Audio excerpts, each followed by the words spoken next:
I never imagined one sentence from my sister could split our entire family in half. It was just 2 weeks before Christmas.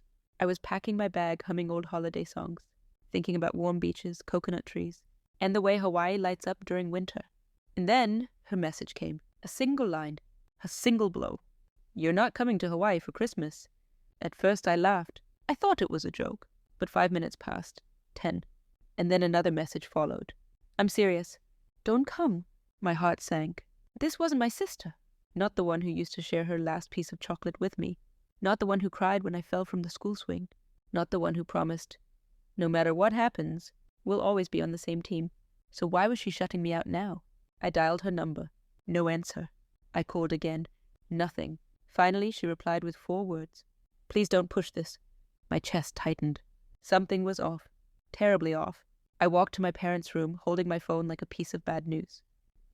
Why would she say this?" I asked. My mom looked confused. My dad looked worried. And for the first time in years, our house fell painfully silent. The next morning, things got worse.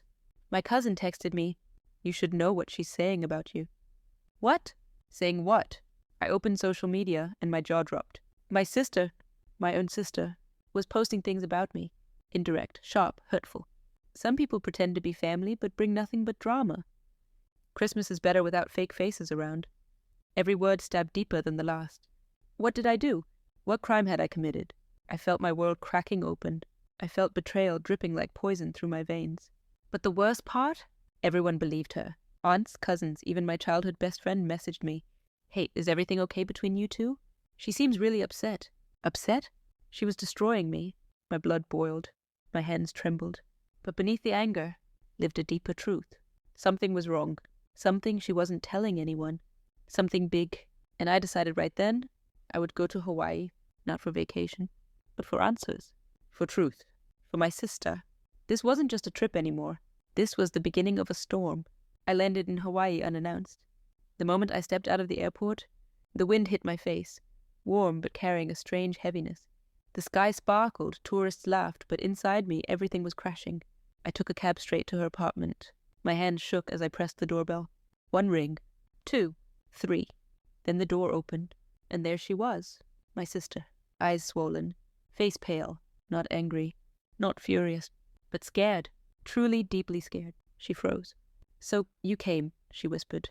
"Yes," I replied softly, "because you shut me out." Her lips trembled. She looked behind her, as if checking if someone was listening. "Why didn't you respect my message?" she asked. "Because you're my sister," I said.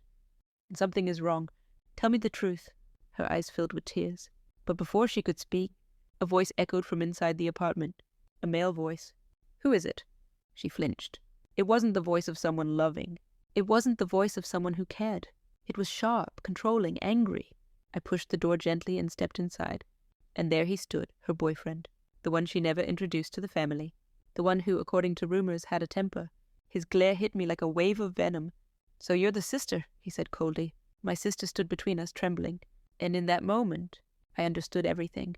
Her messages, the social media post, the sudden distance, the fear, the silence. She wasn't pushing me away. Someone was forcing her to. I looked at her, really looked, and saw bruises peeking from the edge of her sleeve. My heart shattered. "Did he do that to you?" I whispered. She shook her head quickly, but tears exposed the truth. Her boyfriend stepped closer, voice rising. "She's fine. She doesn't need you. Go back." Before I could reply, he grabbed her wrist. Hard. Too hard. She winced. That was it. The last straw. I stepped forward, voice steady, burning with rage. "Let her go." He laughed. "You think you can walk in and tell me—" He never finished the sentence, because my sister finally snapped. "Stop!" she screamed. "Just stop. I didn't want her here because I didn't want her to get hurt because of you." Her voice cracked, shaking the walls. And at that moment, the truth exploded into the room. She was protecting me. She wasn't betraying me. She wasn't cruel or selfish. She was surviving. My throat tightened with emotion. "I'm taking her," I said calmly. He blocked the path. My fists clenched. My heartbeat thundered. But I didn't back down. Not this time. Not when my sister needed me. The room felt like a battlefield. Her boyfriend glared at us, his jaw tight, anger boiling in his eyes. My sister stood beside me, trembling, but finally, not alone. I lifted my chin. "Move," I said. He didn't. Instead, he smirked. You think she'll survive without me? My sister's voice cracked. I was never surviving with you. His face twisted with rage. He lunged forward, and I stepped in front of her, blocking him. He froze for a second, shocked that anyone dared to stand up to him. You lay one more finger on her, I said quietly, and the police will know every bruise you left. He scoffed. Police won't believe. My sister suddenly pulled out her phone and pressed play.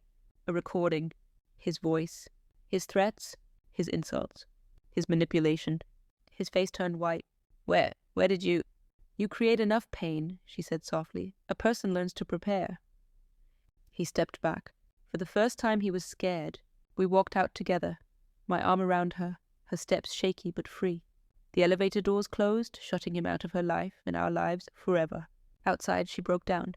I'm sorry, she sobbed. I pushed you away, I lied. I said terrible things. I only wanted you safe. I held her tightly.